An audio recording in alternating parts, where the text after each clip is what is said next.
እግዚአብሔር ለኛ ያሳየውን ድንቅ ፍቅር በዚህ በቃሉ በኩል ደግሞ እየተመለከትን ያለነው የዮሐንስ መልእክት በጣም አዘውትሮ የሚያነሳልንና የሚያሳየን ትልቁ ነገር እግዚአብሔር ለኛ ያለውን ፍቅር ነውና የዝማሪያችን ሁሉ መሰረት እሱ ነው። የስብከታችን ሁሉ የምስጋናችን ሁሉ ምንጭና መሰረት እሱ ነውና ዛሬም በሱ ሐሳብ ላይ እንቆያለን። አንደኛ ዮሐንስ ምዕራፍ 4 ቁጥር 15 እና 16 አነብላችኋለሁ። ካነበብኩላችሁ በኋላ አጭር ጸሎት አድርገን ወደ ዕለቱ ትምህርታችን እንገባለን። ኢየሱስ የእግዚአብሔር ልጅ እንደሆነ በሚያምን ሁሉ እግዚአብሔር በእርሱ ይኖራል፣ እርሱም በእግዚአብሔር ይኖራል። እኛም እግዚአብሔር ለኛ ያለውን ፍቅር አውቀናል አምነንማል። እግዚአብሔር ፍቅር ነው። በፍቅር የሚኖር በእግዚአብሔር ይኖራል፣ እግዚአብሔርም በእርሱ ይኖራል። ባለፈው ሳምንት ከዚህ በላይ ያለውን ቁጥር ስንመለከት አንድ ቁልፍ ነገር ተመልክተን ነበር። ምንድነው እሱ? ለመንደርደሪያ እሱን አንስቼ ነው ዛሬ ወደ ቁጥር 15 የምንሄደው። እግዚአብሔርና ሕዝቡ ያላቸው ግንኙነት ከመጀመሪያው ጀምሮ እየጠነከረ ነው የመጣው ተባብለናል። ትክክለኛ ህብረት፣ ጤነኛ የሆነ ግንኙነት ሁሉ በባህሪው እያደገ የሚመጣ ነው። ፍቅር ኦርጋኒክ ነው፣ ህይወት አለው። ፍቅር ህይወት ስላለው ያድጋል፣ ይጨምራል። የኛና የእግዚአብሔር ግንኙነት የፍቅር ስለሆነ ኪዳናዊ ስለሆነ በባህሪው የማደግ ባህሪ ያለው፣ የማደግ ጸባይ ያለው። እያደገ የሚመጣ ከሆነ ደግሞ የምንገናኝበትን መንገድ ደግሞ እየጨመረ ይመጣል ማለት ነው። አስቀድሞ አዳም የተቀበለው የተስፋ ቃል እግዚአብሔር የእባቡን ራስ የሚቀጠቅጥ የሴቲቱን ዘር እንደሚያስነሳ የሚናገር ነበር። ከዛ በኋላም ለመጣው ትውልድ እግዚአብሔር በቃሉ በኩል በመካከላቸው ይገኝ ነበር። የቃል ኪዳኑ ታቦት ተብሎ የሚጠራው ለዚህ ነው። ቃል ኪዳኑ በዛው ስለሚገለጥ አስርቱ ትእዛዛት ታቦቱ ላይ አሉ። በዛ ላይ ያደረ እግዚአብሔር በቃሉ ከሕዝቡ ጋር ግንኙነት ያደርጋል። ይሄ ግንኙነት ደስ የሚያሰኝ ነው። ለዚህ ነው እስራኤላውያን ሲዘምሩ እግዚአብሔር ፍርዱን፣ ቃሉን፣ አደራረጉን፣ ስርዓቱን ለኛ አሳይቶናል። ሌሎች አሕዛብ እንደዚህ ያላደረገላቸውም። እኛ የተመረቅን ሕዝቦች ነን። እስራኤል ሆይ አንተ ምስጉን ነህ። እግዚአብሔር አምላክ የሆነለት ሕዝብ ምንድነው? ምስጉን ነው ብለው የዘመሩ ስለዚህ ነው። በቃሉ በኩል የሚያናግረው፣ በቃሉ በኩል ከሱ ጋር ብረት የፈጠረ ሕዝብ ሌላ ሕዝብ የለም፣ እኛ ነን፣ ታድለናል ብለው አመሰገኑ። ነገር ግን ይሄ ግንኙነት በቃሉ በኩል የሆነው በኪዳኑ በኩል የሆነው ግንኙነት ደግሞ ወደሚቀጥለው ሌቭል ደግሞ አለፈ። እግዚአብሔር ራሱ ስጋ ለብሶ በሰዎች መካከል ተገለጠ። አማኑኤል ሆነ፣ ኢንካርኔሽን መጣ። ክርስቶስ ኢየሱስ በስጋ ተገለጠ። የለበሰው የመላእክትን ዘር አልነበረም። የኛኑ ስጋ ለብሶ በመካከላችን ተገለጠ። አየነው፣ ሰማነው፣ ዳሰስነው፣ አብረን በላን፣ አብረን ጠጣን፣ አብረን ገባን፣ አብረን ወጣን ብሎ መሰከሩ ሐዋርያቱ። ደስ የሚያሰኝ ግንኙነት ነው ይሄ። አሁን ወደ ሰማይ አናንጋጠጥም፣ ሰው በመካከላችን አለ አሉ። ነኩት፣ ዳሰሱት። ስለዚህ አስደናቂ ትውልድ ነበር ያ ክርስቶስ ኢየሱስ በስጋ ሲመጣ የተመለከተው። ነገር ግን ይሄ ጌታ ድንገት ደግሞ እንደሚሄድ ተናገረ። ለዘላለም እዚህ ምድር ላይ ከእናንተ ጋር አልቆይም፣ እሄዳለሁ አላቸው። በጣም አዘኑ በዛን ሰዓት ላይ። ጌታ ግን እንዳልገባቸው ስላወቀ እሄዳለሁ ስላልኳችሁ ማዘን አይደለም ያለባችሁ፣ ይልቁንም መደሰት ነው ያለባችሁ። ለምን ሲባል እኔ ብሄድ ካልሄድኩኝ መንፈስ ቅዱስ ስለማይመጣ። ስለዚህ መንፈስ ቅዱስ መጣ ማለት ደግሞ በእግዚአብሔርና በሕዝቡ መካከል ያለው የፍቅር ግንኙነት የበለጠ የጠነከረ ሆነ። አንድ ስቴፕ ጠነከረ ማለት ነው። ለምን ብለን ስንመለከት ባለፈው እንዳልነው ክርስቶስ በስጋ በመካከላቸው በነበረ ጊዜ ሊሚትድ ነበር። ክርስቶስ ኢየሱስ በዚህ ምድር ላይ አንድ ቦታ በአካል ከተገኘ ሌላ ቦታ አይገኝም ማለት ነው። እንደገና እሱ ብቻም አይደለም፣ ደግሞ በድካም ውስጥ ነበር የነበረው። ገና በከበረ አካል አልነበረም የነበረው። እንደኛ በድካም በሚርበው፣ በሚደክመው፣ በሚታመም፣ በሚሞት ስጋ ነው ከነሱ ጋር የነበረው። እሱ ብቻም ሳይሆን ደግሞ እንደገና ክርስቶስ ኢየሱስ በአካል በመካከል ሲመጣ አክሰሱ ለሁሉም ሰው እኩል ስላልሆነ፣ ምክንያቱም ፊዚካሊ ስለሆነ። ምናልባት አይታችሁ ከሆነ ደቀ መዛሙርቱ እንኳን ራሳቸው ምን ያደርጉ ነበር? የበለጠ የቀርበ የነበረውን ወደ ደረሱ በጣም ይጠጋ የነበረውን ዮሐንስን ምን ይሉት ነበር? እስኪ ንገረን ይሉት ነበር አይደለም? ትንሽም ቢሆን የምልጃ ነገር ነበር። ወደ መካከለኛው ሌላ መካከለኛ ያስፈልጓቸው ነበር። ክርስቶስ ኢየሱስ መካከለኛ ሆኖ ነው የመጣው። ነገር ግን ወደ እሱ ራሱ ለመቅረብ ደግሞ ሌላ ሰው ያስፈልጋቸው ነበር። የዮሐንስና ያዕቆብ እናት ምልጃ ይዛ መጣች አይደለ? በዚህ ምንድነው ተመክታ አንዱን ልጄን በቀኝ አንዱን በግራ አድርግ ብላ። ልክ እንደዚሁ ዮሐንስ ደግሞ የበለጠ ወደ ደረቱ የሚጠጋ ነበር ከሌሎቹ ይልቅ። መንፈስ ቅዱስ ሲመጣ መንፈስ ቅዱስ በሚሆንበት ጊዜ ግን በሕዝቡ ሁሉ ላይ የሚያድር ስለዚህ ልዩነት የሚባል ነገር የማይኖር ከእግዚአብሔር ጋር ሁሉ ጊዜና በተመሳሳይ መንገድ የምንገናኝበት ሆኖ ራሳችን የክርስቶስ ኢየሱስ አካል ብልቶች ሆነን ማለት ነው። ይሄ በጣም የጠነከረ ግንኙነት ነው ወገኖቼ። አሁንም በጣም የሚያሳስበው ነገር ቢኖር ምንድነው? በዚህም ዘመን ግንኙነታችን ፍጹማዊ በሆነበት ከዚህ በኋላ ግንኙነታችን በጣም ፍጹማዊ ሆኖ በአዲስ ኪዳን ተገልጦ ካለ በኋላ እንደገና ወደ ኋላ ተመልሰው ሰዎችን መካከለኛ ለማድረግ የሚዳዳቸው ሰዎች አሉ። እስኪ ወደ እግዚአብሔር አቅርበኝ፣ እስኪ ቃል አምጣልኝ፣ እስኪ ትንቢት ተናገርልኝ፣ እስኪ መገለጥ አምጣልኝ የሚሉ ሰዎች አሉ። አሁንም ራሳቸውን በውጭ የሚያደርጉ የእግዚአብሔር መንፈስ ማደሪያ ሆኖ ሳለ የእግዚአብሔር ሚስጥሩ ተገልጦላቸው እያለ ሚስጥሩም የክብር ተስፋ ያለው ክርስቶስ በእናንተ ዘንድ በመንፈስ ቅዱስ በኩል መሆኑ ነው ተብሎ እያለ እንደገና መካከለኛ የሚፈልጉ ሰዎች አሁንም በዚህ ዘመን አሉ። አዲስ ኪዳን ውስጥ ገብተው እንደገና ወደ ድሮ ወደ ብሉይ ኪዳን የሚመለሱ ሰዎች አሁንም አሉ። ስለዚህ ዮሐንስ ፍቅራችን ከእግዚአብሔር ጋር ያለን ግንኙነት ወደ ሰመረ ወደ ከፍተኛ ደረጃ መድረሱን ነው እየነገረን ያለው ማለት ነው። በዚህ ቁጥር ላይ ከቁጥር 15 ላይ ላይ የጀመረውን በተለይ ቁጥር 12 ጀምሮ የጀመረውን ሐሳብን እያጠናከረ የሚመጣው ተባብለናል። ምንድነው እሱም? እሱ በእኛ የመኖሩን እውነታ ነው እያብራራ የሚመጣው። ቁጥር 14 ላይ ያለውና ቁጥር 12 ላይ ያለው በእኛ ይኖራል የሚለው ቁጥር 12 ላይ ተመልከቱ። እግዚአብሔር በእኛ ይኖራል የሚላል አይደለ? ቁጥር 15 ላይ እሱን ቃል ለሚናገረው ነገር ግን በሁለት መንገድ ይለያል። አንደኛ የሚለየው ቁጥር 12 ላይ በብዙ ቁጥር ነው በእኛ ይኖራል በሚል የተቀመጠው በፕሉላር ነው። ቁጥር 15 ላይ ግን በእርሱ ይኖራል ብሎ በሲንጉላር ነው ያስቀመጠው። ልብ በሉ። ምን ማለት ነው መሰላችሁ? እንደ እግዚአብሔር ሕዝብ እያንዳንዳ በጋራ እንደ አካል እንደ ቤተክርስቲያን የእግዚአብሔር መኖሪያ መሆናችን ብቻ ሳይሆን በእያንዳንዱ ኢንዲቪጁዋል ውስጥ እግዚአብሔር እንደሚኖር ደግሞ በቁጥር 15 ላይ በነፍስ ወከፍ እያንዳንዱ ምእመን ውስጥ እንደሚኖር ያስቀምጣል።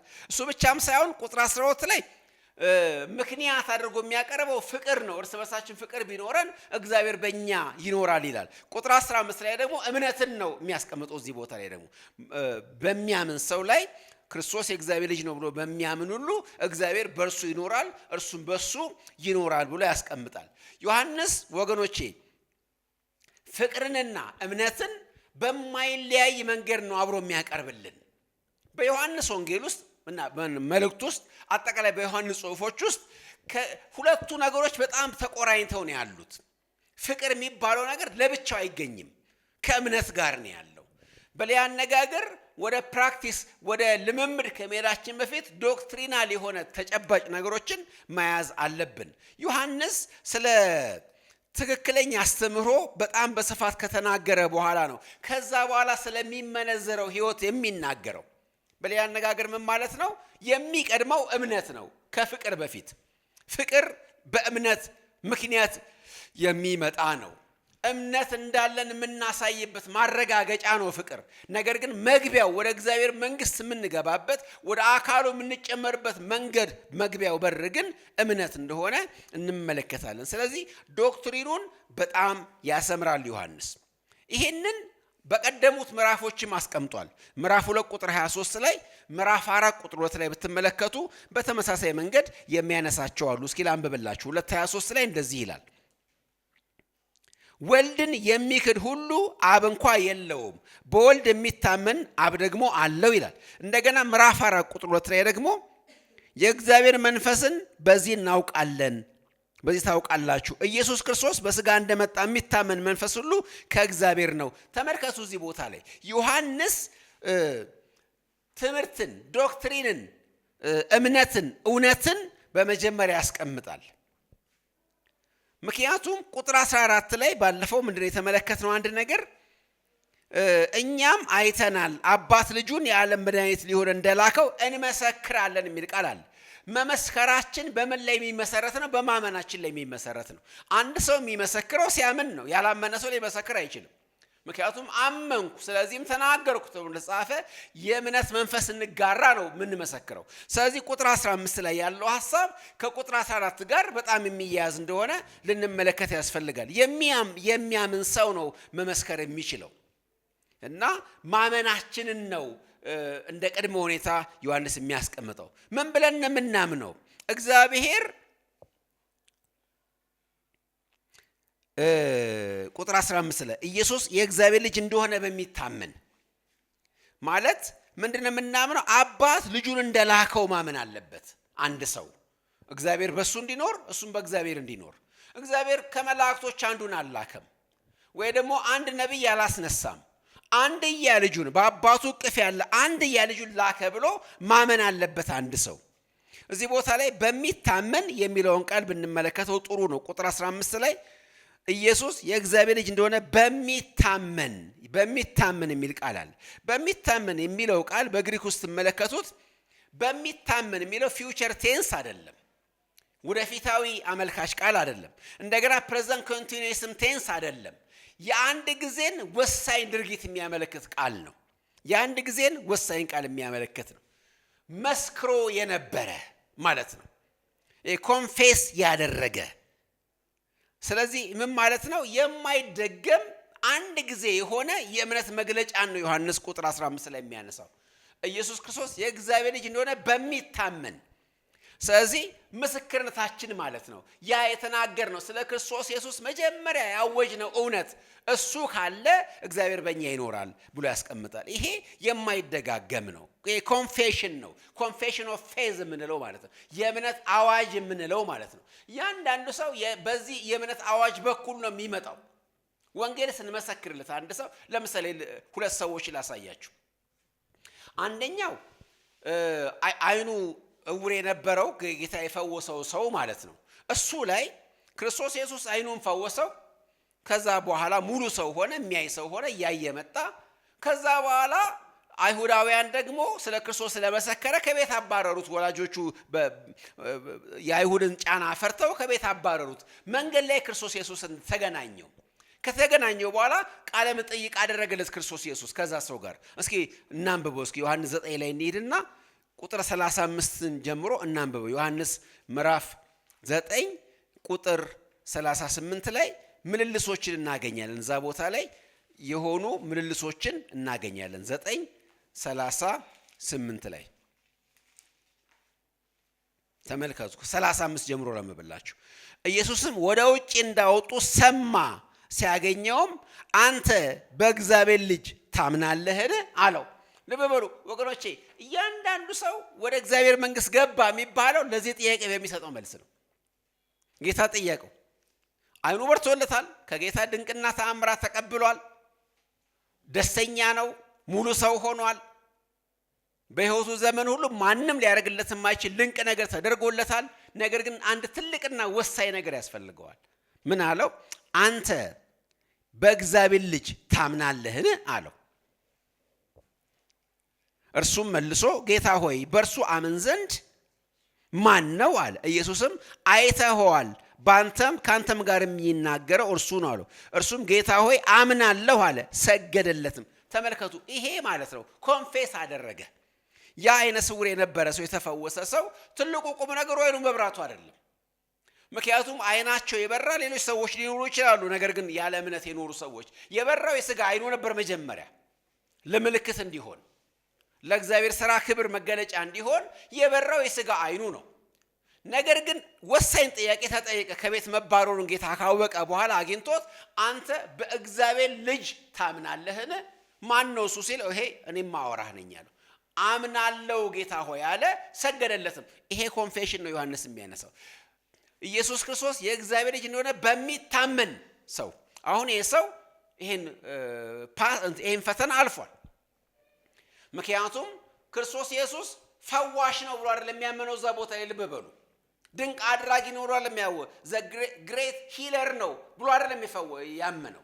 እንደዚህ አይነት እምነቶች ሊኖሩ ይችላሉ። ነገር ግን ያመነው የእግዚአብሔር ልጅ ነው ብሎ አመነ። ስለዚህ ይሄ ለየት ያለ ነው። ለፈውስ የሆነ ለስጋዊ ነገር የሆነ ሳይሆን ለዘላለም ሕይወት የሆነ እግዚአብሔር በእሱ እንዲኖር እሱም በእግዚአብሔር እንዲኖር መግቢያ በሩን ያገኘው በዚህ ኮንፌሽን ነው። ስለዚህ ዮሐንስ ኢየሱስ የእግዚአብሔር ልጅ እንደሆነ በሚታመን ይሄን ኮንፌሽን ነው የሚያነሳው። ወገኖቼ ሰዎች ያለዚህ ኮንፌሽን ክርስቲያን ሊሆኑ አይችሉም።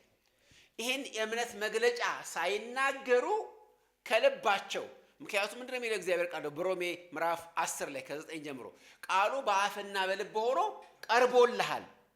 እሱ በምንሰብከው የእምነት ቃል ነው። ኢየሱስ ክርስቶስ ጌታ እንደሆነ እግዚአብሔርን ከሙታን እንዳስነሳው በአፍ ብትናገር በልብ ብታምን። ስለዚህ ወገኖች ይሄ ኮንፌሽን ለማናቸውም ሰው ቅድመ ሁኔታ ነው። ማንም ሰው ይሄን ኮንፌስ ማድረግ አለበት። ይሄን ኮንፌስ ያደረገ ሰው ሁሉ በአንድ ነገር ይታወቃል። እግዚአብሔር ይኖርበታል፣ እሱም በእግዚአብሔር ይኖራል። ይሄ ኮንፌሽን ይሄ አዋጅ መጽሐፍ ቅዱስ ላይ በነገራችን ላይ የእግዚአብሔርን ስም መጥራት የሚባል አለ በብሉይ ኪዳን ላይ። የዘላለሙን አምላክ የእግዚአብሔርን ስም ጠራ አብርሃም ይላል። ወገኖች የእግዚአብሔር ስም መጥራት የሚባለውን ተርም በምንመለከትበት ጊዜ ሰው በጨነቀው ጊዜ መጥራትን አይደለም የሚያሳየው። ልክ ነው፣ እንደዚህ አይነት አገባብም አለው። እግዚአብሔርን ብዙ ጊዜ እንጠራዋለን አይደለ? በጠራነው ጊዜ ሁሉ ወደኛ እንደሚቀርብ አምላክ ወደሱ የቀረበዝ ማን ነው አላለ ሙሴ።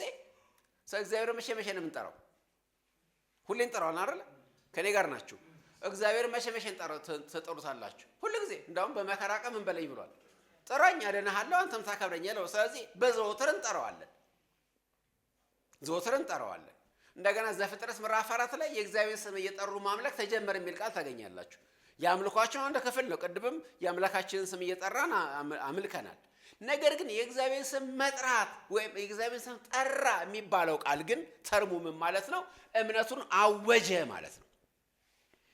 አብርሃም የዘላለሙን አምላክ የእግዚአብሔር ስም ጠራ ማለት ነው አንተ አምላኬ ነህ ብሎ አወጀ ማለት ነው። ስለዚህ እኮ የጌታን ስም የሚጠራ ሁሉ ምን ይሆናል? ይድናል። የእግዚአብሔር ስም የጌታን ስም የሚጠራ ማለት በጨነቁ ጊዜ ኢየሱስ የሚል ማለት አይደለም።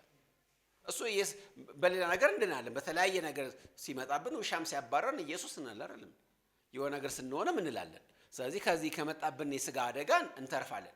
የጌታን ስም የሚጠራ የሚለው አነጋገር ግን ምን ብሎ ነው የሚጠራው የሚለው ወሳኝ ነው። አንተ በእውነት ወደ ዓለም የመጣው መሲህ የእግዚአብሔር ልጅ ነህ ብሎ የሚጠራ ይሄን የእምነት አዋጅ የሚናገር እሱ ድኗል፣ ታትሟል፣ ሲልድ ይሆናል። በዛን ሰዓት ላይ እግዚአብሔር አብ የላከው ብቸኛ ልጁ ብሎ አንድ ሰው ኮንፌስ ሲያደርግ ታትሟል፣ ሲልድ ይሆናል። በመንፈስ ቅዱስ ታተመ። ይሄ ሰውዬ ወደ ክርስቶስ አካል ውስጥ ወደ ብልት ውስጥ ገባ። የእግዚአብሔር ማደሪያ ሆነ። እሱም በእግዚአብሔር ውስጥ ይኖራል፣ እግዚአብሔርም በሱ ይኖራል። ይሄንን ነው እዚህ ቦታ ላይ የሚናገረው መጽሐፍ ቅዱስ። ስለዚህ በምንለወጥበት ጊዜ ማለት ምን ማለት ነው? ኮንቨርትድ ስንሆን የኮንቨርሽን ታሪክ ነው ይሄ ማወጅ የሚባለው መመስከር የሚባለው የኮንቨርሽን። ማንም ሰው ኮንቨርትድ የሚሆነው ወይም በመናገር መጽሐፍ ቅዱስ እንደዚህ ብሎ ሲናገር ታውቃላችሁ ብሎ ይላል። እግዚአብሔር ሆይ ስምን በማይጠሩ ላይ መዓት አምጣ ይላል አይደለ? በማያውቁ ላይና ስምን በማይጠሩ የሮት የተያዙ ጉዳዮች ናቸው። እውቅና ያልሰጡት አንተ እግዚአብሔር ነህ፣ አንተ የሰማዩን የምድር የባህሩ ሁሉ ፈጣሪ ነህ ብለው ያልተናገሩ እምነታቸውን ኮንፌስ ያላደረጉ ማለታቸው ነው መጽሐፍ ቅዱስ ላይ። ስለዚህ እግዚአብሔር መጥራት ሲባል መጽሐፍ ቅዱስ ላይ ዝም ብለን በየዕለቱ የምናደርገውን ነገር መናገር ብቻ ሳይሆን በዋነኝነት አንዴ የማይደገመውን ነገር ለዚህ ነው ይሄ ቃል ምንድን ነበር እያቸዋለሁ ቅድም? ፕሬዘንት ኮንቲኒየስ አይደለም፣ እንደገና ፊውቸር ቴንስ አይደለም፣ የአንድ ጊዜ አዋጅን ነው የሚናገረው። የጥንቷ ቤተክርስቲያን በነገራችን ላይ በኮንፌሽን በጣም ታምናለች። እምነትን በቃላት በመናገር ቨርባሊ በመናገር በጣም ታምናለች። አሁንም ማመን ይጠበቅብናል። ምክንያቱም ሰው ዝም ብሎ ሊቀላቀል ይችላል። ዝማሬ ጥሞት ሊቀላቀል ይችላል። ገብቷቸዋል። አለባበሳችን አይቶ ሊቀላቀል ይችላል። የሆነ ነገር ተስፋ አድርጎ ሊቀላቀል ይችላል። እዛ እኮ ምግብ አይጠፋም ብሎ ሊቀላቀል ይችላል። ሚስት ፈልጎ ሊቀላቀል ይችላል። በብዙ ነገሮች ምክንያት ሰው ሊቀላቀል እንጆይ ሊያደርገን ይችላል። እና ተቀላቅሎ ደግሞ ለምንዶን ፋሚሊያር ሆኖ መዝሙር ሰምቶ ለምንዶ ሪትም እየሻለ ከኛ ጋር አብሮ ሊዘምር ኮንፌስ አድርገሃል መባል አለበት። ጠርተሃል፣ ስሙን የጌታን ስም በእምነት ጠርተሃል። ኢየሱስ ክርስቶስ የእግዚአብሔር ልጅ እንደሆነ መስክረሃል። ያቺ ልምምድ አለች። ምን እንደማለት መሰላችሁ? ባልና ሚስት አብሮ ሲኖሩ አብሮ ይተኛሉ፣ ማአት ነገር አብሮ ያደርጋሉ፣ የህይወትን ጸጋ አብሮ ይካፈላሉ። አንድ ቀን ከለታት አንድ ቀን ግን ኮንፌስ አድርገዋል አይደለ? አንቺ ሚስቴ ነሽ አይደለ? እንደ ሚስት እቀበልሻለሁ፣ እንደ ባል እቀበላለሁ ተባብለዋል። ኮንፌሽን አለ። አለበዛ ህገወጥ ነው፣ እያመነዘሩ ናቸው። ልክ እንደዚሁ እምነትም መግቢያ በራለሁ፣ ኮንፌሽን ነው። ኢየሱስ ክርስቶስ የእግዚአብሔር ልጅ ነው፣ ወደ ዓለም የመጣው መሲህ እሱ ነው ብሎ ኮንፌስ አንድ ጊዜ ይደረጋል። አይደጋገምም፣ በየጊዜው አይደጋገምም። አንድ ያደርገናል። ከዛ በኋላ ግን በየዕለቱ ለጭንቃችኑ እንጠራዋለን። ከዛ በኋላ ያመለክ ነው እንቀጥላለን፣ እንኖራለን በሱ። ነገር ግን ይሄ ኮንፌሽን እጅግ በጣም አስፈላጊ ነው። ሌላው ሰው የምናነሳው እዚህ ጋር ሁለተኛ ሰው አነሳላቸው። አንደኛው አይነ ስውር የነበረው ሰው ነው፣ ኢትዮጵያዊ ጃንደረባ ነው። ኢትዮጵያዊ ጃንደረባ የኢሳይያስ 53 መጽሐፍ እያነበበ ሲሄድ አላስተዋለም። ነብዩ ስለ ራሱ ነው የሚናገረው። ልብ አንጀት የሚበላ ታሪክ ሆነበት። ልቡ ተነካ አይደለ? በዛ ታሪክ ግን ስለ ራሱ ነው የሚናገረው ነብዩ፣ ስለ ሌላ ነው የሚናገረው። አልገባው። ሊሰግድ መጥቷል፣ ዋጋ ከፍሏል። ልብ በሉ፣ ይሄ ሰው አገር አቋርጦ ነው የመጣው። ከኢትዮጵያ እስራኤል ድረስ ነው የመጣው። ብዙ ዋጋ ከፍሏል። በዚህ ላይ ሃይማኖታዊ ሰው ነው። መጽሐፍ አለው በእጁ ላይ ያነባል፣ ስክሮሉን ይዟል። በዛን ዘመን እንደኛ ታትሞ በሰው ሁሉ እጅ ያለ አይደለም መጽሐፉ። ስለዚህ በጣም በጣም ትልቅ ቦታ የሚሰጠው ሰው እንደሆነ መመልከት ትችላላችሁ። ነገር ግን አልገባውም፣ የቃሉ የመጽሐፉ አዋጅ አልገባውም። እና ፊልጶስ ካብራራለት በመንፈስ ቅዱስ ከተነተነለት በኋላ አንድ ወሳኝ ጥያቄ ጠየቀው። ውሃ ጋር ሲደርሱ እንዳልጠመቅ የሚከለክለኝ ምንድነው ሲል፣ በፍጹም ልብ ብታመን ምን ብሏል?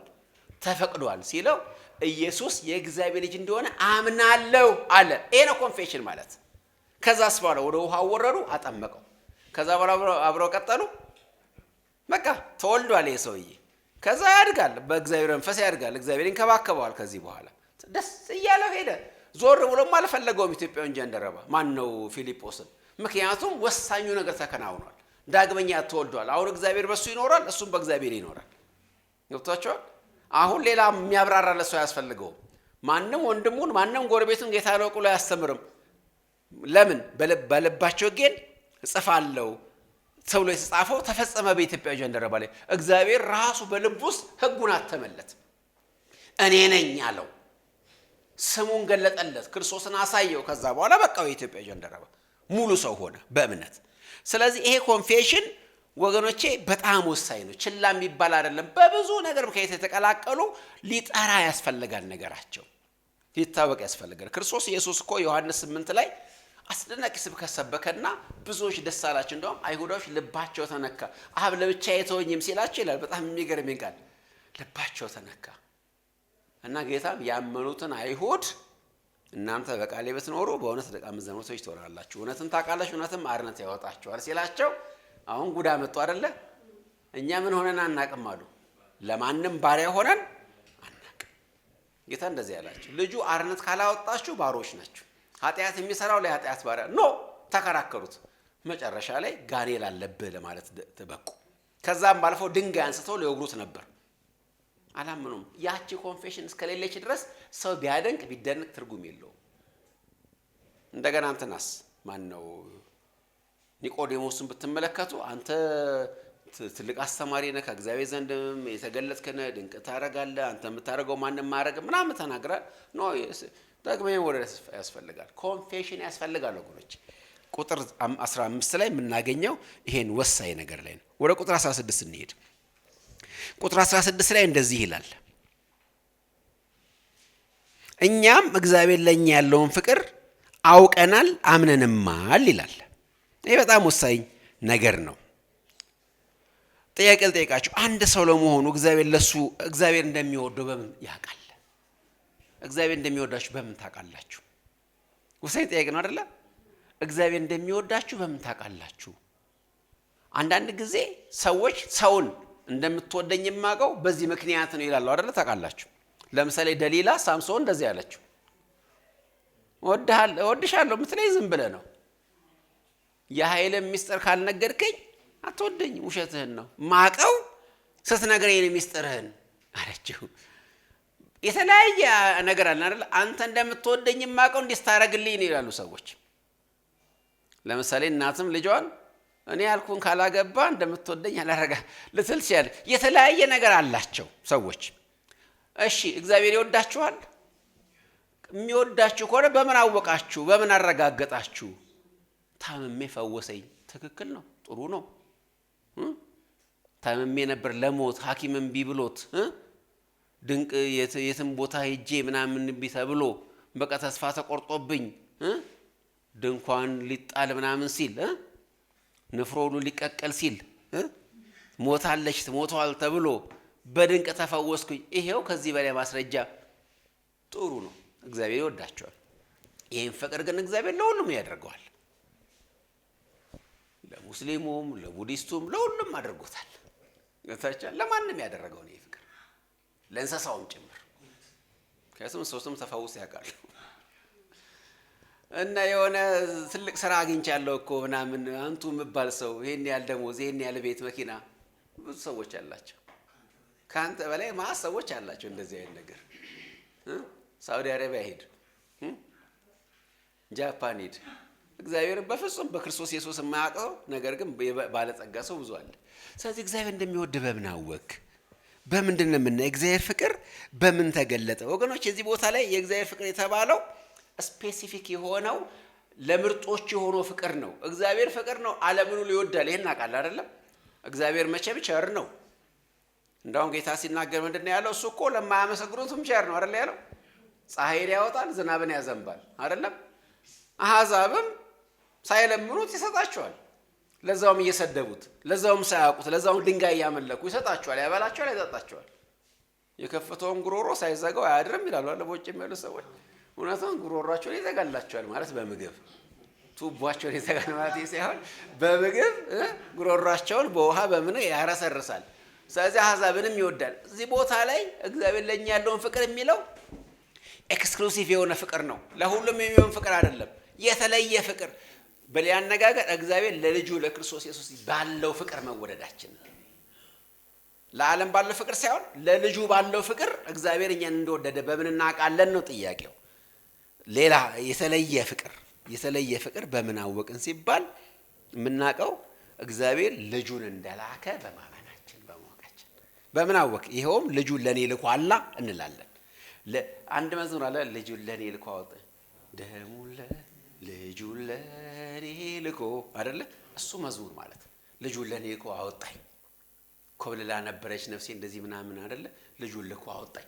በምን አወቅ እግዚአብሔር እንደሚወድ? ልጁን ላከልኝ። እሱ ነው ትልቁ ፍቅሩን ያወቅነው በሌላ ነገር አይደለም።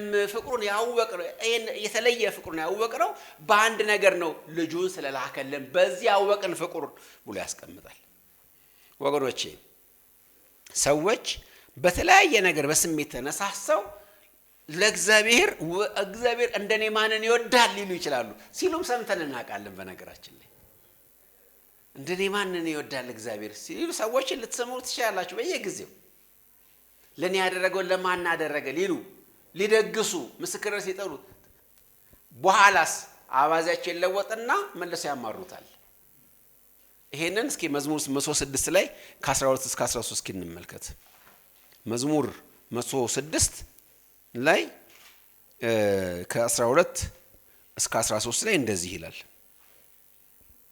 ከላይ ጀምሮ ያሳደዳቸውን ውሃ ደፈናቸው፣ ከነሱም አንድ አልቀረም። በዚያን ጊዜ በቃሉ አመኑ፣ ምስጋናውንም ዘመሩ፣ ፈጥነውም ሥራውን ረሱ። ፈረሱና ፈረሰኛን በባህር ጣለው አላሉም? ከዛስ በኋላ አላጎረረሙም? መልሰው እግዚአብሔር እንደሚወደን አወቅን አሉ። በምን አወቅ? ይኸው ቀይ ባህር ተከፈለ፣ ይኸው ጠላቶቻችን ገቡ። ከዛስ ይወደናል። ትንሽ ቆይተውስ መልሰው ነገር ተቃወሙት። ምክንያቱም ይሄ አይደለም የፍቅሩ መገለጫ አይደለም ማለት ነው። ፍቅሩን ያወቅከው በሆነ ነገር አድርጎልህ ከሆነ በዛ ፍቅሩን ልታውቀው አትችልም። ትንሽ ቆይተ ደግሞ እንደገና ማማረር ትጀምራለህ ማለት ነው። እንደዚህ አይነት በተደጋጋሚ አይተናል። ለዚህ ነው ክርስቶስ ኢየሱስ ሰዎች ድንቅ አድርጎላቸው ሲያምኑ የማይቀበላቸው ገብቷቸዋል። ለምሳሌ ዮሐንስ 6 ላይ እንጀራ ባረከላቸው። ሲፈልጉት የምትፈልጉ ለትክክል ይሄ ነገር አለ ማለት አይደል? ዮሐንስ 2 ላይም ወይን ጠጁን ውሃውን በወይን ጠጅ ባደረገበት ቦታ ሲያምኑ እሱ ግን አልተማመነባቸውም ይላል። ምክንያቱም አስተማማኝ የሆነውን እውቀት አውቀው አይደለም ያወቁት። እንደምትወደኝ አውቄያለሁ በቃ ወደኸኛል ምናምን ሲሉት ሰፍ አይልም፣ ደስ አይለውም። ለምሳላችሁ እውነተኛ በሆነ መንገድ አይደለም እንደዛ ነው የሚመሰክሩት። ይሄን በደንብ እንድትጨብጡት ፈልጋለሁ ወገኖች። እግዚአብሔር እንደሚወደኝ አውቄያለሁ የሚልን ሰው፣ እግዚአብሔር ይወደኛል የሚልን ሰው ሁሉ ስሙት። እናቶቻችሁን፣ አባቶቻችሁን፣ ጎረቤቶቻችሁን ስሙ። እግዚአብሔር ይወደኛል ብለው የሚናገሩ በጣም በርካታ ሰዎች አሉ። በምን ብሏቸው ስጠይቋቸው የሚነግሯችሁ ነገር አለ። ከዛ በኋላ ደግሞ መልሰው ደግሞ እንደኔ ጠመደውም የለም ይሏቸዋል። ጠላት አድርጎኛል ይሏቸዋል። ስለዚህ ወተኛ አይደለም ማለት አላወቁም ማለት። ነገር ግን ልጁን ላከልኝ ብሎ ያወቀ ሰው፣ በዚህ ክርስቶስ የእግዚአብሔር ፍቅር ያወቀ ሰው ግን ከዚህ በላይ እግዚአብሔር ሊያደርግለት እንደማይችል ያውቃል። እግዚአብሔር ለሰው ሊያደርግ የሚችለው ትልቁ የማድረጉ ትልቁ ጣሪያ ልጁን መላኩ ነው። ለዚህ ነው ሮሜ ምዕራፍ 8 ላይ ከቁጥር 31 እስከ 39 ሰፊ ክፍል ነው። ዝም ብዬ ልንገራችሁ። እንደዚህ ብሎ ነው የሚናገረው። ለገዛ ልጁ ያራራል፣ ስለ ሁላችን አሳልፎ የሰጠው እንዴት ሌላውን ነገር ይከለክለናል ይልና ከዛ በኋላ ሲጨርሰው መጨረሻ ላይ በክርስቶስ ኢየሱስ ከተገለጠ ከእግዚአብሔር ፍቅር ምንም ነገር አይለየንም ይላል። ለምንም አይለየንም፣ ምንም ነገር አይለየንም። ሰይፍ ነው፣ ራቁትነት ነው፣ ምናምን አይለየንም። ለምን? ያወቅነው በትልቁ ነገር ስለሆነ። በልብስ አላወቅንም፣ ስለዚህ ራቁታችን ስንሆን ፍቅሩ አይወሰድብንም። በምግብ አላወቅንም፣ ስለዚህ ስንራብ አይወሰድብንም። ሰይፍ በመሆናችን ሰላማዊ በመሆናችን የጦርነት ድምጽ ባለመስማታችን አይደለም የተገለጠልን። ስለዚህ ጦርነትም ሲመጣ አይወሰድብንም። ያወቅነው ልጁ ሳይራራለት ለኛ አሳልፈው እንደሰጠው ስላወቅን ከዛ በኋላ በየትኛውም ነገር አይወሰድብንም። ፍቅሩ አይለየንም። ከጌታ ፍቅር የሚለየን ነገር ምንም የለም እዚህ ምድር ላይ። ምክንያቱም አልቲሜት የመጨረሻውን የፍቅር መገለጫ አውቀናል። በዚህ የእግዚአብሔር ፍቅር ያላወቀ ማንኛውም ሰው የእግዚአብሔር ፍቅር አልገባውም። ገና ገብቶኛል ይላል። በብዙ ሊዘምር ይችላል፣ አቦራ ሊያጨስ ይችላል፣ ድግስ ደግሶ አገር ምድር ሊያበላ ይችላል። ነገር ግን ነገ ላለማማረሩ ዋስትና የለም። ነገ እግዚአብሔር ላለመሳደቡ ዋስትና የለም። ነገ በእግዚአብሔር ላይ ተረከዙን ላለማንሳቱ ምንም አይነት ዋስትና የለም። ምክንያቱም እውነተኛ በሆነ ትልቁ ነገር አይደለም ፍቅሩን አወቅኩኝ ያለው። በተለያየ ነገር ፍቅሩን አወቅኩኝ ያለ ሰው ትክክል አይደለም። ነገር ግን ልጁን ለኔ አንድያ ልጁን ሳይራራ ከሰጠኝ ምንድነው ከዚህ የሚበልጥ ነገር? ለእግዚአብሔር ምን አለው? እንኳን ለእግዚአብሔር ለኛ ከልጆቻችን የሚበልጥብን ነገር አለ እንዴ? የለም አይደለም እንዴ? ስለዚህ ልጁን የሰጠኝ ለዛውም እንዲሞት አሳልፎ የሰጠኝ በተደጋጋሚ ተናግረናል።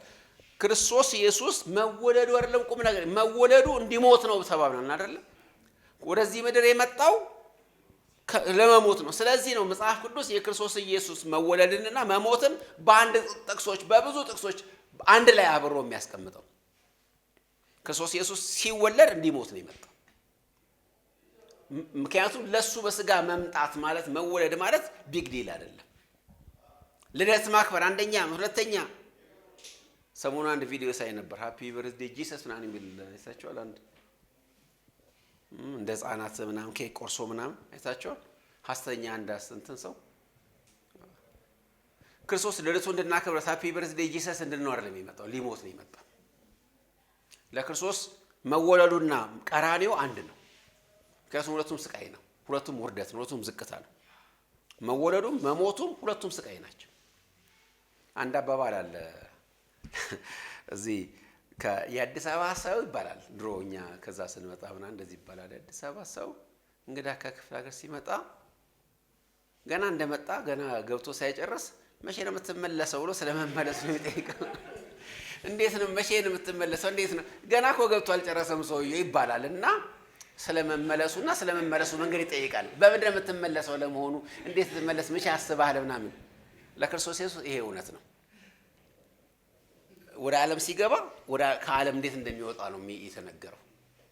በምን በኩል? በመስቀል በኩል። መግቢያውና መውጫው አንድ ነው ለክርስቶስ ኢየሱስ።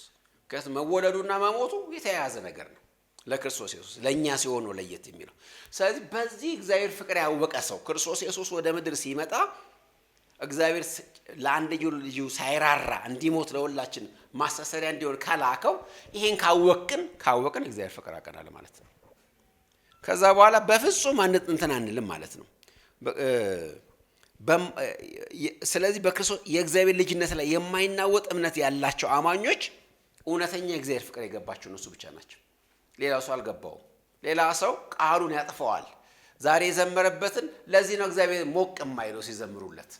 ምክንያቱም ነገ አባዛቸው እንደሚለወጥ ያውቃል እግዚአብሔር። ነገ መለሰው እንደሚራገሙ ያውቃል። ኑሮ ሲሞላ ዳዊትን መርገም፣ ትንሽ ሲጎድል ጌታን መራገም የሚል አንድ መዝሙር ነበር ድሮ ይታወቃል። ሲሞላ ነው የዘመሩት፣ ሲጎድል ደግሞ ያለቅሳሉ ይታወቃል። ስለዚህ ብሉይ ኪዳን ላይ ስትመለከቱ እኮ ይሄ በጣም በተደጋጋሚ ተጽፏል። እሱን እመጣበታለሁ። ግን ክርስቶስ ኢየሱስ ስለዚህ ነገር ወሳኝ የተናገረውን ቃል እስኪ ልንገራችሁ። ሁለት የተያያዘ ነገር እነዚህን ይኸውላችሁ። አንድ ነገር አስቀድሜ ልናገርና ይሄን ተመልከቱ። የእግዚአብሔር ፍቅር በጣም የሚገባን የእግዚአብሔር እውቀት በጣም ሲገባን ነው። በሌላ አነጋገር እግዚአብሔርን በቃሉ በጣም ስናቀው ነው የበለጠ ፍቅሩ የሚገባን። ፕሮግራሙን ስናቀው ነው የሚገባን። እግዚአብሔርን በማወቃችን ልክ ነው ፍቅራችን የሚጨምረው። ዮሐንስ 17 ላይ ቁጥር 26 ላይ ክርስቶስ ኢየሱስ ይሄንን ነገር ጸለየልን። በዚህ ይሄንን ነገር ጸለየ እና ፍቅሩንና ማወቅን አገናኘው። ፍቅርና ማወቅ የተያያዙ ጉዳዮች ናቸው መንፈሳዊ ነገር ላይ ወገኖች። እኔን የወደድክባት ፍቅር በእነሱ እንድትሆን እኔም በእነሱ ስምን አስታወኳቸው አስታውቅማቸዋለሁ። ይሄንን እስኪ ቀለል ባለ አማርኛ ላንብበላችሁ። ፓራፍሬዝ አድርጎ ባስቀምጠው ሕያው ቃል በሚባለው አዲስ ኪዳን ላይ እንደዚህ ይላል። አንተን በሚገባ እንዲያውቁ ማንነትን ገልጬላቸዋለሁ፣ ወደፊትም እገልጽላቸዋለሁ። ይህንንም ማድረጌ አንተ ለእኔ ያለ ፍቅር ከፍተኛ ፍቅር ለእኔ ያለ ከፍተኛ ፍቅር በእነሱ ውስጥ እንዲሆንና እኔም በእነሱ ውስጥ አድሬ እንድኖር ነው። ተመልከቱ። በጣም እንዲያውቁ ማድረገው ለምንድን ነው? ፍቅር እንዲገባቸው ነው። ስለዚህ በመጽሐፍ ቅዱሳችን ላይ ወገኖቼ ማወቅና መውደድ የተያዙ ጉዳዮች ናቸው። ስለዚህ ነው ዶክትሪንና ፍቅርን መለየት የማንችለው። ዶክትሪኑን ቀነስ ፍቅርን ጨምር የሚል ነገር ከመጣ ውሸት ነው። አንዳንድ ሰዎች ይላሉ ዶክትሪኑን ቀነስ ብናደርገው ፍቅር ጨመር ብናደርግ፣ ይሄ በአንድ በኩል የዋህነት ነው፣ በሌላ በኩል ደግሞ በጣም ከፍተኛ የሆነ መርዘኛ አነጋገር። ምክንያቱም ዮሐንስ እንደዚህ ያለ ጌታ እንደዚህ ያለ የበለጠ ስምህን ድርጊትን ባህርን እንዲያውቁ ፈልጋሉ። ለምን? ፍቅር በውስጣቸው እንዲያድር። ስለዚህ እግዚአብሔር ፍቅር የሚገባን የእግዚአብሔር አደራረግ ሲገባን ነው። የእግዚአብሔር ስራ ካልገባን የእግዚአብሔር ፍቅር አይገባን። እሱ ደግሞ ምንድነው ከተባለ በሌላ አነጋገር ባወቁ ቁጥር ፍቅር ይገባቸዋል ነው ክርስቶስ እያለ ያለው። ሲያውቁ ነው የሚገባቸው። ምን እንዳደረክ ሲገባቸው ነው ፍቅር የሚገባቸው። በቃልህ የበለጠ ሲያውቁ ነው የበለጠ የሚወዱ። ስለዚህ ሰዎችን በዝማሬ እግዚአብሔር የበለጠ እንዲወዱ ማድረግ አትችሉ። በሆኑ ምድራዊ ስጦታ እግዚአብሔር የበለጠ እንዲወዱ ማድረግ አትችሉ። የሚወዱት መዝሙር ነው የሚወዱት እንጂ እግዚአብሔርን አይደለም የሚወዱት። አንዳንድ ጊዜ ከመዝሙሩ በላይ እግዚአብሔርን መውደዳችን እጠራጠራለሁ። በአምልኳችን ጊዜ በማስተዋል ካልዘመርን እግዚአብሔር የምድሩ ንጉሥ ነውና በምን ዘምሩ ይላል መጽሐፍ ቅዱስ። በማስተዋል ዘምሩ። ምክንያቱም አንዳንድ ጊዜ መዝሙሩ ላይ የበለጠ ኢንፋሲስ እንሰጥ ይሆናል። ስለዚህ ይሄንን በጣም ልንመለከት ያስፈልጋል። እዚህኛው ላይ አውቀናል ብቻ ሳይሆን ደግሞ አምነናል የሚላል አይደለ? እንሄድና እኛም እግዚአብሔር ለኛ ያለውን ፍቅር አውቀናል አምነንማል የሚል ቃል አለ። ይሄ አምነንማል የሚለው በትክክለኛ ትርጉም ምን መሰላችሁ? ሪላይ አድርገናል፣ ተደግፈንበታል ማለት ነው። ተማምነንበታል። ትርጉሞቹ ትክክለኛ ትርጉም እሱ ነው። እግዚአብሔር ለኛ ያለውን ፍቅር አውቀናል፣ በዛም ፍቅር ላይ ተደግፈናል ነው የሚለው። ሪላይ አድርገናል በዛ ፍቅር ላይ። በእግዚአብሔር ፍቅር ላይ እንደመደገፊያ አስተማማኝ መደገፊያ አለ። በእግዚአብሔር ፍቅር ላይ ተደግፍ ያለው ያቺ ሴት በወዷ ላይ የተደገፈችውን አስቧት። ፍቅሯ ላይ የተደገፈችው። ስለዚህ ከአስፈሪ ሰራዊት ትበልጣለች አይደለም? ምክንያቱም በፍቅር ላይ የተደገፈችው በሚወዳት እና በፍቅሩ ላይ ሪላይ አድርገናል ነው የሚለው ዮሐንስ። ኦሪጂናል ሐሳቡ እዚህ ላይ በፍቅሩ ላይ ተማምነናል፣ በፍቅሩ ላይ ድግፍ ብለናል። በሌላ አነጋገር አንጠራጠረውም ማለት ነው። በሆነ በየፌርማታው መማማል አያስፈልገንም። ቅድም ለዚህ ነው ዋንስ ነው የምላችሁ። ያ ኮንፌሽን አንድ ጊዜ ነው። በቃ እርግጠኛ ነን፣ ተማምነንበታል። የሆነ ነገር ቢመጣ ለጥቅማችን እንደሆነ እናውቃለን። ታስታውሳላችሁ ዮሐንስ ነው ጳውሎስ ሮሜ 8:28 ላይ ተናግረዋል። እግዚአብሔር ለሚወዱ እንዳሰቡ ለተጠሩ ነገሩ ለምንድን ነው? ነገር ሁሉ ማለት ነው በጎ ነገሮች ናቸው እንዴ? በጎ ያልሆኑ ነገሮች ሁሉ ለምንድን ናቸው? ለበጎ ናቸው። ግን ለማን? እግዚአብሔር ለሚወዱ ነው። እግዚአብሔርን ካልወደዳችሁ አይገባችሁም። የምትወዱት ደግሞ በምንድን ነው? ልጁ እንደላከላችሁ ሲገባችሁ። ስለዚህ ለበጎ ነው ማለት የሚችሉት እነማን ናቸው? ማናቸው ነገር ሪላይ ያድርገዋል፣ በፍቅሩ ላይ ተማምነዋል ማለት ነው። ጳውሎስ እንዳለው በቃ ማን ይለየናል ከዚህ ፍቅር ማለት ችለዋል። ሪላይ ያድርገዋል፣ ፍቅሩ ላይ ተንተርሰዋል፣ ፍቅሩ ላይ ተደግፈዋል። ጧ ብሎ ተኝተዋል ፍቅሩ ላይ። አይጠራጠሩ ማለት ነው። የሆነ ነገር ያደርግብኝ ይሆን አይሉ። ብሉይ ኪዳን ላይ ያሉትን ህዝቦች እስኪ ጥቂት ነገሮችን ላንሳላችሁ። እንደዚህ ብለዋል። ለምሳሌ ቀኙ ተለወጠችን ኪዳኑን ረሳውን አሉ አይደለም። እንደገና አሁን ግን ትተኸናል፣ ከሰራዊታችን ጋር አብረህ አትወጣም፣ እንደ ቀድሞ አይደለህም አላሉ። አባቶቻችን ይነግሩ የነበረው ተአምር ወዴት አለ? አሁን ግን በምድያም እጅ ትቶናል አላሉ። ጽዮን ጌታ ረስቶኛል አላለችም። መንገዴ ከእግዚአብሔር አልፋለች፣ ፍርዴም ከአምላኬ ተሰውራለች አላለም እስራኤል። እነዚህ ሁሉ ነገሮች ምን እንደሚያሳይ ሪላይ ያላደረጉም በፍቅሩ ላይ። ትናንትና ወደህን ነበር፣ ልክ ነው፣ ቀይ ባህር ተከፍሎልናል፣ አባቶቻችን ድንቅ ነገር ነግረዋል። ዛሬ ግን አይመስለንም። እግዚአብሔር ተለውጧል፣ ቀኙ ተለውጧል፣ መልኩ ተለውጦብናል፣ እንደ ቀድሞ አይደለም እግዚአብሔር። ልክ ላባን ተለወጠብኝ እንዳለው ያዕቆብ ማለት ነው አይደለም። ደሞዙን 10 ጊዜ ለዋወጠብኝ። ምን የአባታችሁ ፊት እንደ በፊቱ አይደለም፣ ሰዎች የእግዚአብሔር ፊት እንደ በፊቱ አይደለም ብለዋል። ብዙ ጊዜ እነዚህ ሁሉ ማዕት ጥቅሶች ነው የሰጠኋችሁ። ጌታ ረስቶኛል፣ አምላኬ ትቶኛል፣ መንገዴ አልፋለች። መንገዴ አልፋለች ማለት መሰለች እግዚአብሔርን ካቅሙ በላይ ተወሳስቦበታል። የኔ ጉዳይ እያየው አይደለም፣ የኔ ጉዳይ በቃ ዘንግቶታል። የኔ ጉዳይ የኔ ኬዝ በእግዚአብሔር ዘንድ አሁን አይታወቅም፣ ትቶታል አሉ። ኪዳኑ ተለውጦ ቀኙን ረስቶታል ምናምን። አሁን ግን ጥለነ ጥሩ መሰከሩና አሁን ግን ትተኸናል፣ ከእስራኤል ጋር አብረህ አትወጣም። መሆኑ ውርደት ነው። አሁንም እንደዚህ ነው። በጣም ብዙ እንደዚህ አይነት እልፍ ነገሮች ታገኛላችሁ በብሉይ ኪዳን ላይ። ለምን? አልቲሜት በሆነ የፍቅሩ መገለጫ ስላልተገለጠ። አሁን ግን ምንድነው የሚለው እዚህ ቦታ? አውቀናል። ይሄ ቃል ሌላ ቦታ ተሰርቶበታል መጽሐፍ ቅዱሳችን ላይ። አምነናል፣ አውቀናል የሚለው ዮሐንስ 6:69 ላይ ጴጥሮስ የተናገረው። እናንተስ መሄድ ትፈልጋላችሁ አለው። ጴጥሮስ እንዲሁ ብሎ መለሰ፣ ካንተ ወዴት እንሄዳለን? አንተ የሕይወት ቃል እንዳለ አንተ የእግዚአብሔር ልጅ እንደሆንክ አምነናል አውቀንማል። ስለዚህ ወዴትም አንሄድም። ምን ማለት ነው? ምንም ቢፈጠር አንሄድም። አስተማማኝ መሰረቱ ሰው ገብቷል ማለት ነው። አስተማማኝ ነገር ሪላይ ያድርጓል ፍቅሩ ላይ ማለት ይሄ ነው። ምንም ቢፈጠር አይሄድም። ባክ እንደማያደርግ 100% ተተማመናላችሁ። ገብቶታል። ወዴት ይሄዳል? ተመስርቷል። በእግዚአብሔር ፍቅር ላይ ተደግፏል። የእግዚአብሔር ፍቅር እንደ ሲሚንቶ በቃ እንትን ብሏል። በቃ ሲሚንትድ ሆኗል ይባላል አይደል? ተመስርቷል ሙሉ በሙሉ። ስለዚህ ማረጋገጫ አይፈልግም። መውደድህን ማቀው ይሄን ብታረግልኝ ነው ብሎ እግዚአብሔርን አይፈታተንም። አንድ ነገር ይቀራል አይልም። ምክንያቱም ከዛ በላይ እግዚአብሔር ሊያደርግ እንደማይችል ይገባዋል። ልጁን ከመላክ በላይ ምን ያድርግ? አንድያ ልጁን ለሞት አሳልፎ ከመስጠት በላይ እግዚአብሔር ምን ማድረግ ይችላል? ይሄን ያወቀ ሰው፣ በዚህ የተማመነ ሰው፣ ይሄን ያወቀ ሰው፣ ይሄ የገባው ሰው፣ በዚህ ዶክትሪን በትክክል የተመሰረተ ሰው የእግዚአብሔር ፍቅር አውቆታል ብቻ ሳይሆን ተማምኖበታል፣ ተደግፏል፣ ሪላይ አድርጓል። ማወቅ የአእምሮ ጉዳይ ነው። መተማመን ደግሞ የልብ ጉዳይ ነው። ተማምኗል። በቃ ምንም ጥያቄ የለበትም። ከዚህ በኋላ በሞላ ጉዳይ ላይ አይጫወትም። ቢሞትም ችግር የለበትም። ተዘጋጅቷል ለሁሉም ነገር ማለት ነው። ይሄንን ነው የሚናገረው። የሚቀጥለውን ተመልክተን እንጨርስ። እንደዚህ ይላል፣ እግዚአብሔር ፍቅር ነው፣ በፍቅርም የሚኖር በእግዚአብሔር ይኖራል። ዮሐንስ በተደጋጋሚ እንዳየነው ነገሮችን ቃሎችን ይደጋግማል አይደለ? ሲደጋግም ግን በተለያየ አቅጣጫ ነው የሚደጋግመው ብለናል። እንዲሁ ቃል እያለቀበት አይደለም ወይም እየዘነጋ አይደለም። ነገር ግን ከተለያየ አንግል እንደገና ድጋሚ ሊያሳየን ስለሚፈልግ ነው። ቁጥር 8 ላይ እግዚአብሔር ፍቅር ነው የሚለውን አይተናል።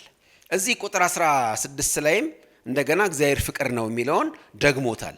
ሁለቱ ቦታዎች ላይ ግን ዓላማው ይለያያል። ቃሉ ቁጥር 8 ላይ የፍቅርን ምንጭና መነሻ ለማሳየት ነው እግዚአብሔር ፍቅር ነው የሚለው።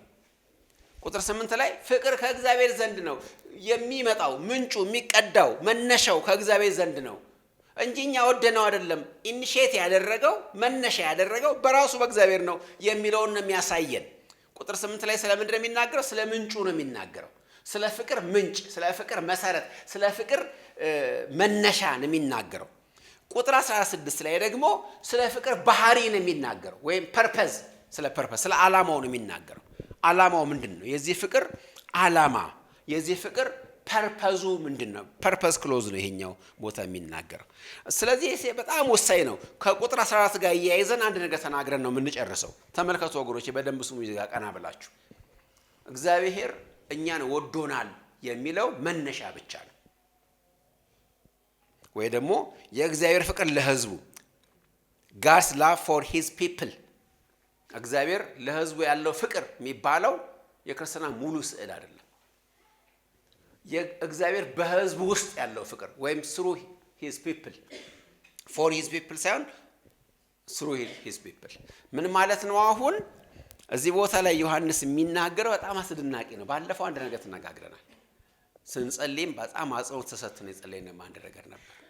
አሁን ግንኙነታችን ወደ ላቀ ደረጃ ተብሏል አይደል? እግዚአብሔር በእኛ የሚኖርብን ሆነናል።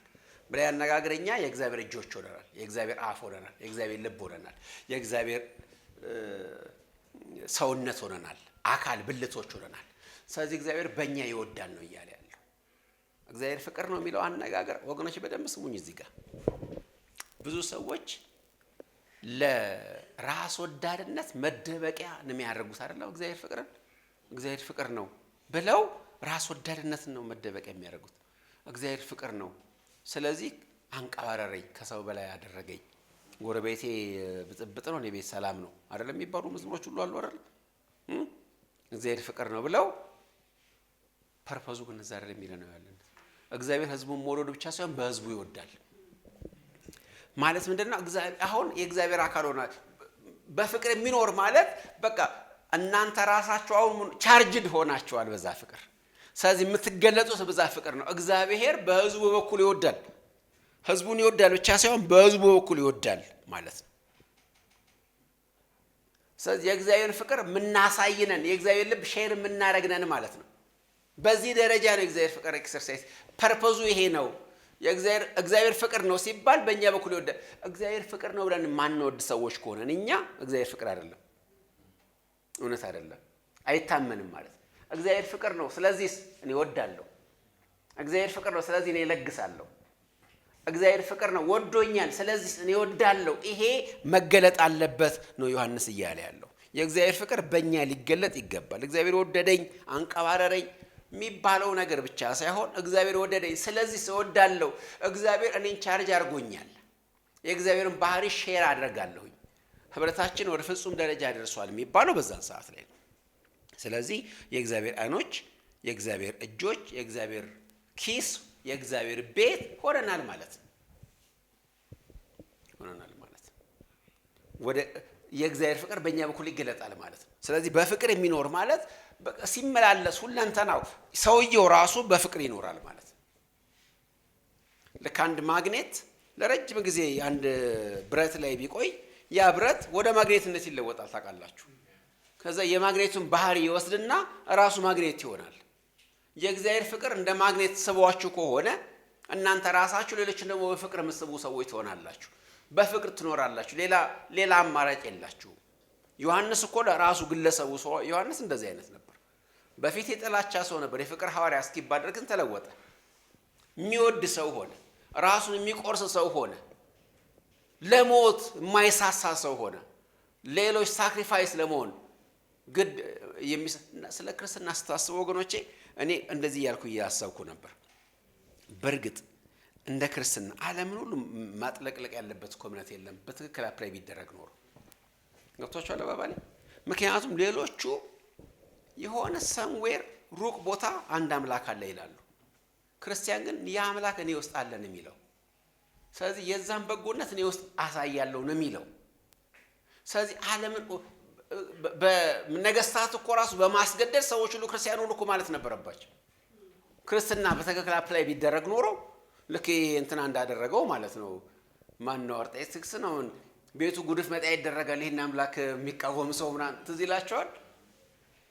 የሰማይ አምላክን መቅደስ ይስሩ ከንጉሥ ቤተ መዝገብ ሳይቀር ሪሶርስ ይሰጣቸው፣ መስዋዕት እንኳን ካስፈለጋቸው በሬ ምናምን እንኳን ራሱ በንጉሱ በጀት ይሰጣቸው አለ አይደለም። ታስታውሳላችሁ እዝራ ላይ። ምክንያቱም ለንጉሱና ለልጆቹ ረጅም እድሜ ስለሚጸልዩ ለኔ ስለሚጠቅሙኝ፣ ስለዚህ እነሱን የሚቃወም ቤቱ የጉድፍ መጣያ ይደረጋል። ቤቱ ውስጥ ባለው ምሰሶ ላይ ይሰቀላል። ያ ሰው ለምን ጠቅሞኛል ለኔ አለ። እኔና ልጆቼ ለዘላለም እንድንነግስ የሚያደርገን የነሱ ጸሎት ነው። ክርስትና በጣም ሲተገበር እኮ ከየትኛውም በላይ ማጓጓት አለበት።